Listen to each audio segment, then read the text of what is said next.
Greetings of the day to all of you.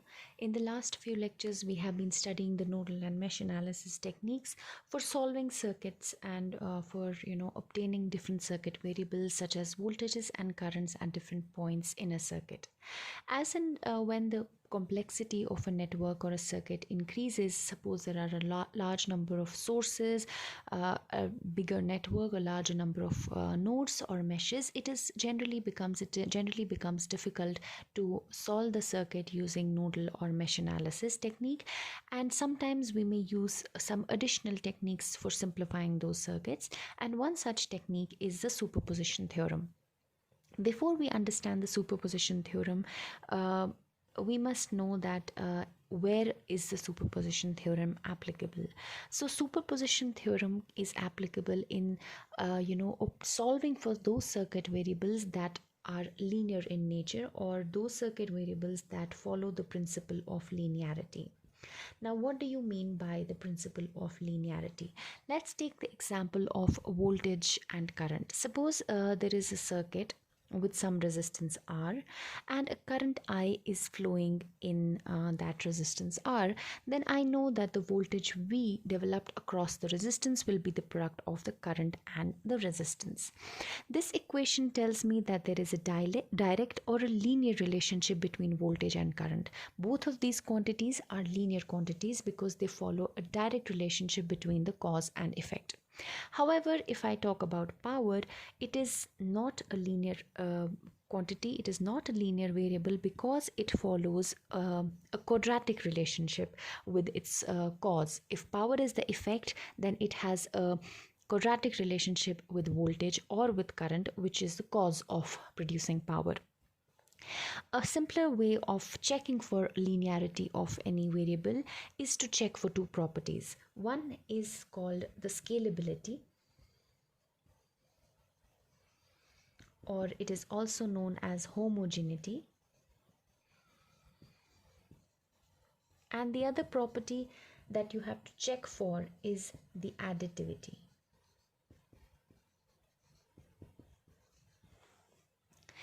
If any variable follows both these properties, then it is a linear variable, and then you can use the superposition theorem to evaluate that variable in a circuit. Let's take an example what scalability or homogeneity is.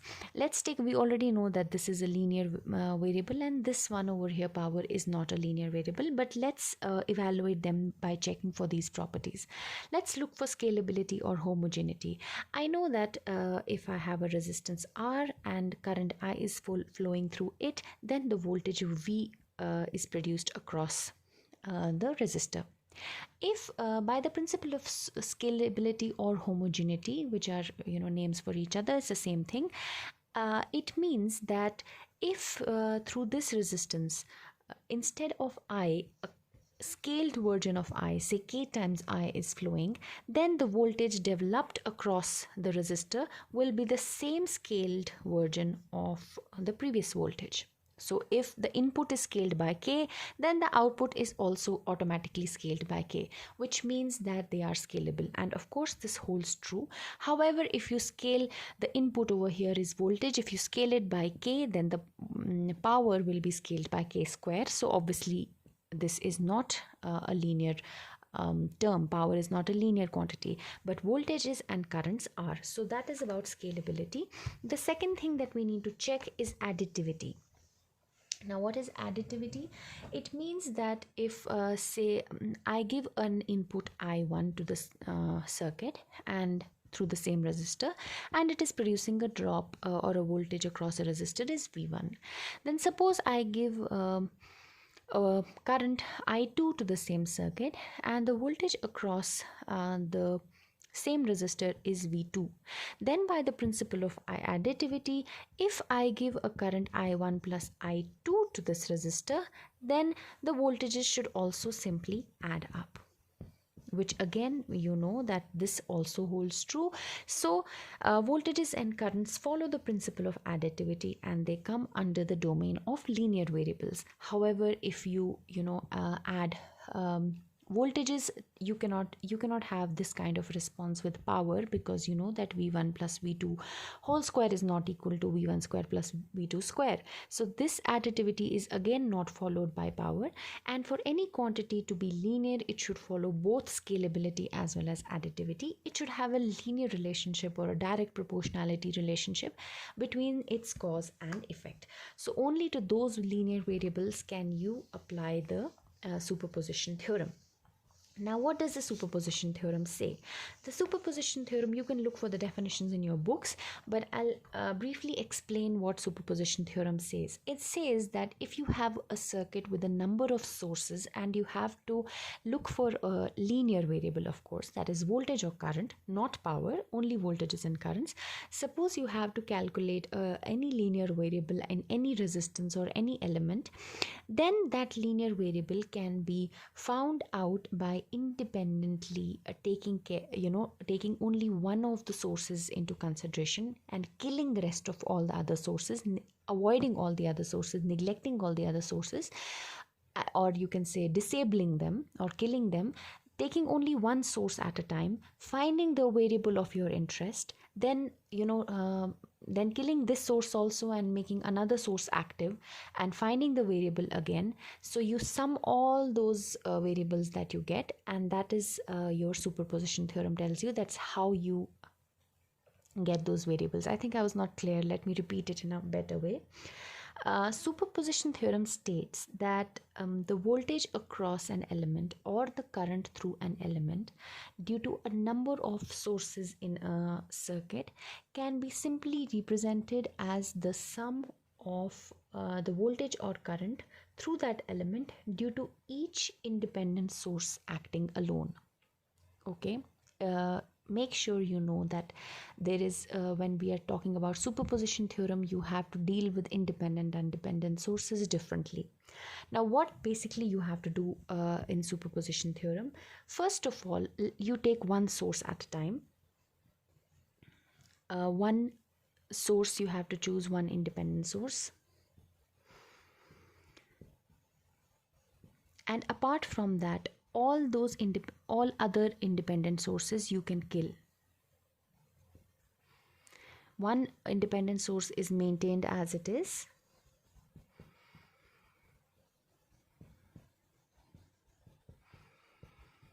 and all other independent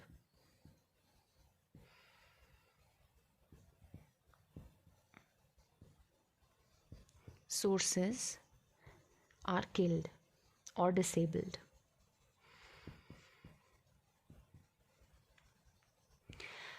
So first of all, you take any independent source. Suppose your circuit has 3 or 5 independent sources. You take and choose any one independent source. All the remaining independent sources, you kill them. You cannot kill a dependent source, only independent sources. Okay. So kill the remaining independent sources. By killing the independent sources, it means that I make voltage sources. I have to make that voltage source equal to 0. That means I short that voltage source. And if I'm talking about a current source, how do I disable it or current it? I make the current 0. That means I open the current source. That's how we disable independent sources. Now I retain one source and I disable all the other sources, and then my circuit becomes simple, and then I find the variable of my interest, whether I have to find a voltage through the resistor, some resistor, or current through some resistor. I can easily find its value. Then I repeat this process, but now I every time I keep a different independent source alive or maintained, and I enabled, and all the other independent sources are disabled or killed, and then and I again find the voltage, and finally I sum all the voltages that I find through repeating this process for all the independent sources. Let's take an example. You will understand what exactly I'm saying. So I have a circuit, say I have some resistance, then another resistance, then I have a current source,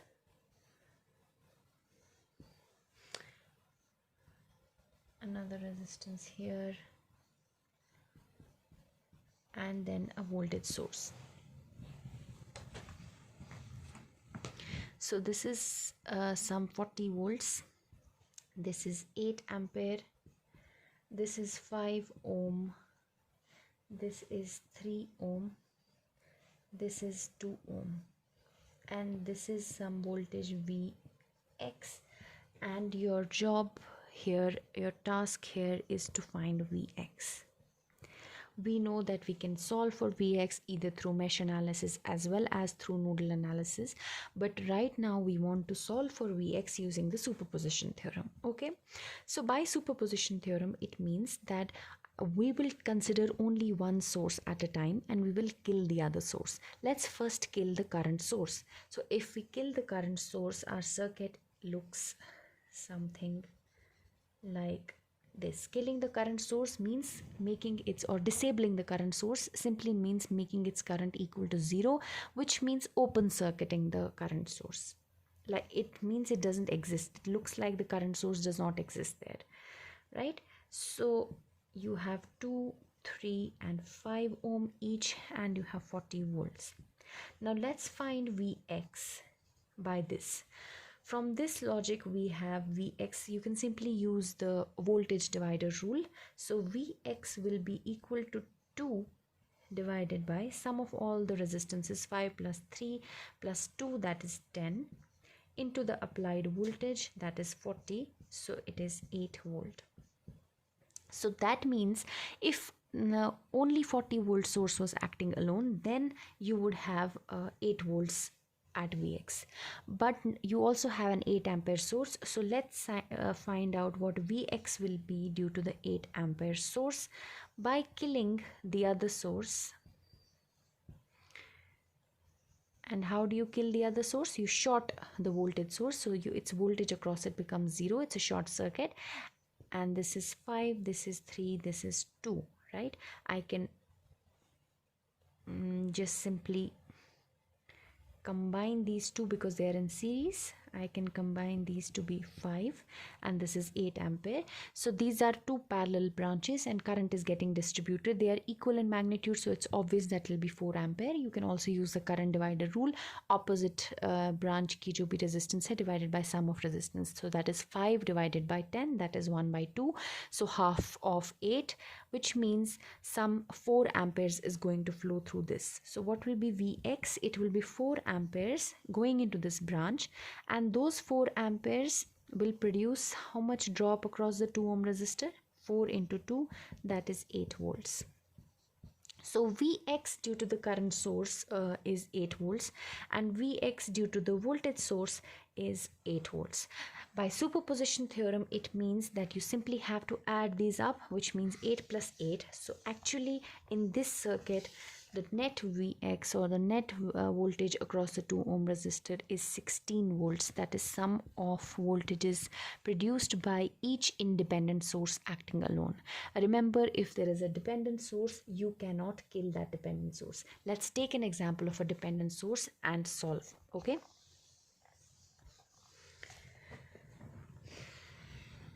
So we'll do another example with a dependent source right now. We have a 25 volt source,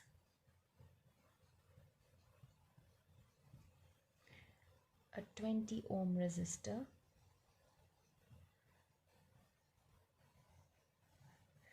a current source of 5 ampere. It is independent, so you can kill it. Then you have a 4 ohm resistor, so this is 4 ohm, and finally you have a dependent source which you cannot kill, and it is a current source with magnitude of current being 0.1 times Vx, where Vx is the voltage defined at this point. So 0.1 Vx is the current of the dependent source. In this circuit, you have to find Vx again, but this circuit has a dependent source. You cannot kill the dependent source. Let's first kill the current source and retain the voltage source. Let's retain one independent source each time, but the dependent source never goes away. Okay, so you have 25 volts, this is 20 ohm, this is 4 ohm, and this is current source with 0.1 Vx, and the voltage Vx is here that you have to find. Right now, how do you solve it? You can use nodal analysis, mesh analysis. I'm comfortable with using nodal analysis, so let me say that this voltage over here is, say, V1, and let's call this as the reference node, so this whole node is 0, and then there is no other node, right? So if I apply KCL at the X node where the voltage Vx is defined, then I have, say, let's say current is flowing like this and this current is flowing like this, then I have a V1 minus Vx by 20 going into the node, so it's positive. Also 0.1 Vx going into the node, which is again positive, and then coming out of the node is minus Vx by 4 is equal to 0. I also know that the voltage V1, there is a voltage source. We are doing nodal analysis. There is a voltage source between the reference node and the non-reference node. So I assign the voltage of this voltage source to the non-reference node, which means that V1 is equal to 25 volts. I have two equations and two variables, V1 and Vx. I can easily solve for Vx. So V1 is 25 by 20 minus Vx by 20, that is minus 0.05 Vx plus 0.1 Vx minus 0.25 Vx is equal to 0. This gives you Vx is equal to 0.1 minus 0.25 minus 0.05. This goes on the other hand, so this is Vx by 5 is equal to 25 by 20. So Vx is equal to 25 into 5 divided by 20, which is 6.25 volt. So if we solve for Vx while keeping only the voltage source, independent voltage source, first independent voltage source in the circuit, then I get Vx is equal to 6.25 volt. This is the first case when I have disabled the current source. Now let's enable the current source and disable the other independent source. You need to remember that dependent sources cannot be disabled. You have to retain them in the circuit.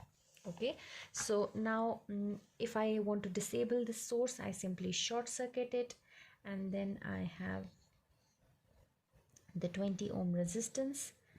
I have the current source of 5 ampere.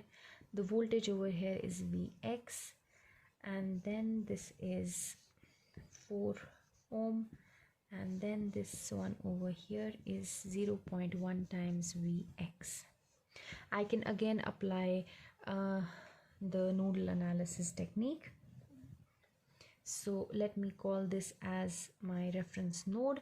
I have simply say this current is going in this direction. I'm randomly giving directions to the current. So let's apply nodal analysis here. I have 5 amperes going into the node, so 5 amperes going into the node. This is coming out of the node, so this is minus Vx by 4. Then 0.1 Vx is going into the node, so plus 0.1 Vx going into the node, and then this is coming out to the node, and this is minus Vx by 20 is equal to 0. So if I solve for this, this is 0.1 minus 1 by 4 minus 1 by 20, that is minus 1 by 5 is equal to 5. So Vx is equal to this goes on the right hand side, so this is 1 by 5, so this is 25 volts. So this is Vx due to the current source. Now if I add these two up, 6.25 volt plus 25 volt, I have the total Vx is equal to 25 plus 6.25, that is 31.25 volt. You must remember that the dependent source is never disabled or never killed. You have to retain the source. That was all about superposition theorem. When we have a live class, we will solve some more numerical problems on the same. So for now, we solved just two problems. One was considering just independent sources, so we were killing each one of them one by one, and the second was one with a dependent source as well, which cannot be killed. It has to be maintained in the circuit, and the circuit has to be solved accordingly. Now let's understand another method of simplifying circuits, that is through source transformations.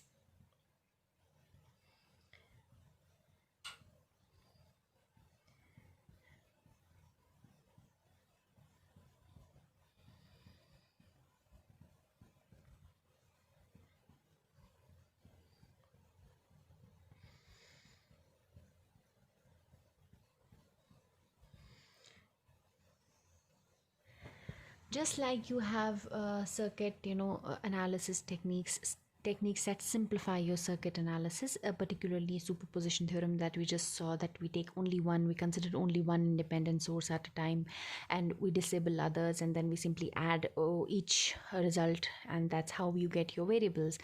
That's simplification techniques. Similarly, you have another simplification technique, that is source transformations. What do source transformations do? Is that they can convert voltage sources into current sources, or current sources into equivalent voltage sources, so your circuit analysis becomes easy. For instance, you have a condition where you want to do nodal analysis, and nodal analysis is always easier when you have only current sources in the circuit. And if you have a voltage source in a suitable configuration, you can convert it into a current source through source transformations, so that nodal analysis becomes easy for you. You of course can avoid using source transformations. You can just retain the voltage source and create a super node. Of course you can do that, but like I said, if you have big and complicated circuits, sometimes some simplification techniques become easy. They help you in solving the circuit easily, and one such technique is the source transformation, which tells you that if I have a voltage source, say Vs, connected in series with a resistance, say R, then there can be a series of elements in the network. So this is connected across nodes A and B in a network, a voltage source in series with a resistance. This particular thing is equivalent to a current source in parallels with the resistance, same resistance R, and this combination can simply be connected at the same nodes in the network. So you can replace such a configuration with this configuration. The same resistance comes in parallels. However, the value of the current source Is is simply equal to Vs by R. Okay? Or if you have this kind of a configuration where you have a current source in parallels with a voltage source, and you want to reverse transform it, you want to achieve a voltage source, because probably you're applying mesh analysis, it is easier for you to deal with voltage sources, then in that case you can simply take this parallel resistance into the series path and use a voltage source such that the magnitude of this voltage source will be equal to the current source into the value of the resistance Is into R, right? It's a very simple transformation, a very intuitive, simple. It follows Ohm's law. So a series combination of voltage source and a resistor can be replaced by a parallel combination of a current source and a resistor, or vice versa. This is all about source transformations. They might be used in simplifying your circuits. Let's take an example and simplify. So I have a resistor and then I have a current source,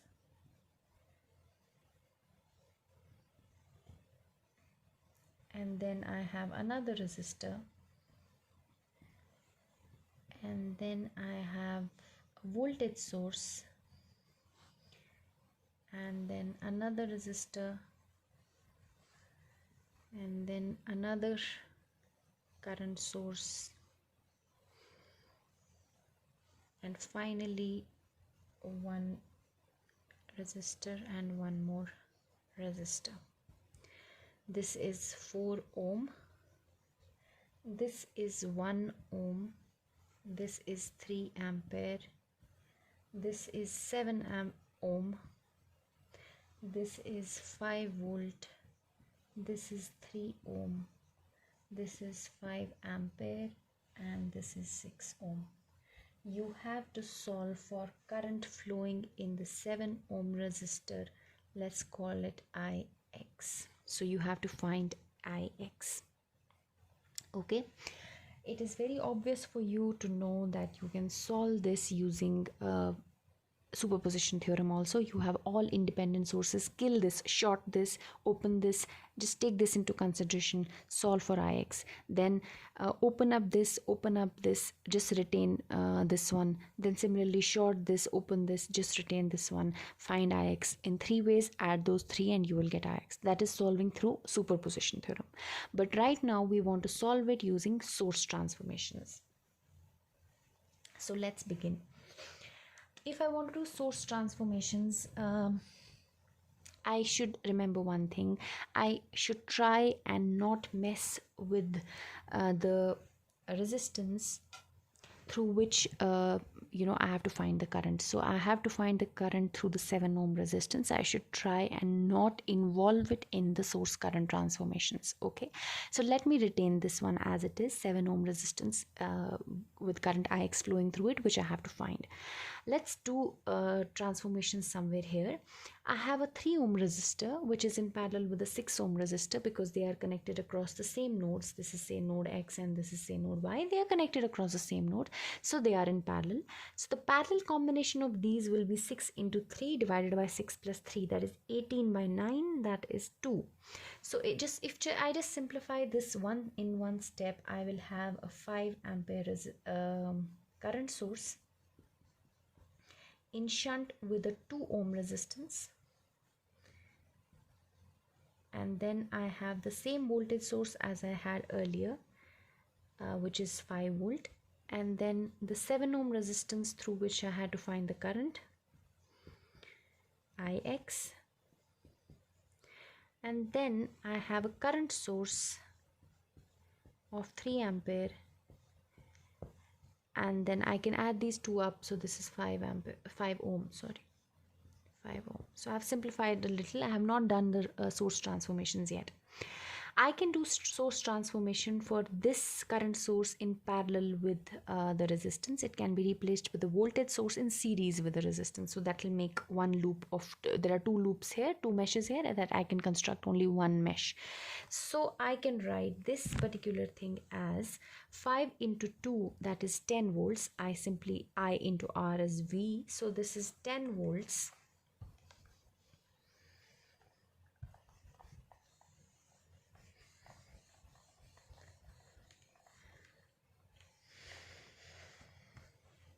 So this is 10 volts in series with the same value of resistance, the value of resistance being 2 ohm, and then this is replaced, connected between same nodes A and B. So these are the same nodes A and B. Then I have the same 5 volt circuit as it was earlier, the 7 ohm resistance as it was earlier, and I also have a 3 ampere source in parallels with a 5 ohm resistance, which can be represented with a series resistance and a voltage source. The magnitude of the voltage source will be 3I into R, that is 3 into 5, that is 15 volts, and the value of the resistance is retained over here, 5 ohm. This is 7 ohm. I have to find for Ix, right? one thing you have to take care is the direction of the voltage source. This 5 ampere current source was injecting current into the node A, so I have to keep the direction of the voltage source that it will inject current into this node. Similarly, this 3 ampere current was injecting current into this node, therefore 15 volt source will be, the sign of the positive sign will, it will inject current in this way, right? Now this is my simplified circuit after the source transformations. I can simplify it by applying, I guess, KVL, or you can say mesh analysis. Let me define this mesh current as I1, and let me take this mesh current in the counterclockwise direction, because I feel everything is, it's easier to work in the counterclockwise direction. If you're not comfortable, it's better you take it in the clockwise only. But intuitively I feel that it'll be easier to identify I2 in the counterclockwise direction. So if this is I1 and this is I2, this one is I2, this one is I1, then the current Ix which I have to find is simply I1 plus I2 flowing through the 7 ohm resistance. Now let's quickly solve for I1 and I2, and hence we will find I1 plus I2. I'm going from in the clockwise direction on the first mesh, so it's minus to plus. This is minus 10 plus 2 times I1, again minus to plus, so minus 5, plus 7 times I1 plus I2 is equal to 0. This is my first equation in terms of I1 and I2. Let's move in the other loop or the other mesh, and we are applying KVL. Right now I'm going in the counterclockwise direction. Like I said, it's not necessary you go in the counterclockwise direction, you can go clockwise as well. This one is relatively easier for me, I feel. So I'm going in the voltage rise, which means minus 15, and then the current is flowing here, so it's producing a drop, so plus to minus, so that is plus 5 times I2, and then plus 7 times I1 plus I2 is equal to 0. So if I solve these two equations, I have, if I simplify them, I have 7 plus 2, it is 9 I1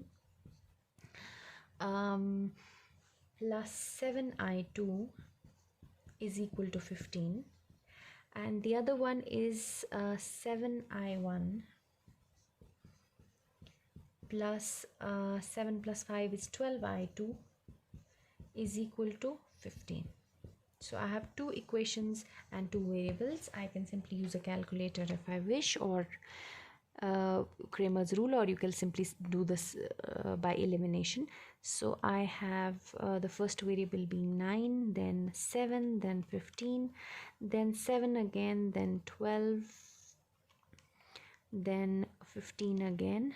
So it is 75 by 59. In terms of decimals, I have I1 is equal to 1.27 and I2 is 30 by 59, which is 0.508. So I2 is 0.508. So if I have to find Ix, the current through the 7 ohm resistance, it is I1 plus I2. So it is 1.27 plus 0.508, that is 1.778, or you can say 1.78. So Ix is 1.78, that is the sum of I1 and I2. So we have done some source transformations to find the result. Now you also need to know that source transformations, unlike superposition theorem where you cannot eliminate or you cannot take do any operation on the dependent sources, you cannot kill them or disable them when you're talking about superposition theorem. But in source transformations, you can do source transformations even on the dependent sources. Let's take an example of a dependent source and solve that circuit with source transformations. So I have a circuit with some current, say 24 milliampere, and then I have a resistance say 10 ohm, and then there is another resistance say 5 ohm, And finally, I have a dependent voltage source. Please make sure you do not confuse the sign, with voltage magnitude being equal to 2 times Ix, where Ix is the current flowing through the 10 ohm resistor. And that is how your circuit completes. Needless to say, you have to find Ix. I have already told you, if you have to find the current through an element, you tend to not mess with that element. You do not use, you could have done transformations here. आपके पास यहाँ पे एक current source है, you could have, it was very much possible to transform this current source into a voltage source because it is in parallel with the resistance, but that would mean that you would be changing the resistor through which you have to find the current, and then जब Ix बदल जाती circuit में, then automatically ये भी बदल जाता है. It would be a little complicated. So it's best, it's wise not to mess with those elements, not to subject them to transformations through which you have to find the current. So let's keep it as it is. Okay, so let's keep it as it is and transform the dependent voltage source. You can, like I told you, you can perform source transformations even on the dependent voltage sources. So this is 24 milliampere. Then this is Ix in the 10 ohm resistance going downwards. Then this is a voltage source in series with the resistance. I can replace it with a controllable, or you can say a dependent current source in parallels with the resistance. The parallel resistance will be 5 ohm, and the dependent current source will push current, because this is positive, it should push current downwards, so this will push current downwards.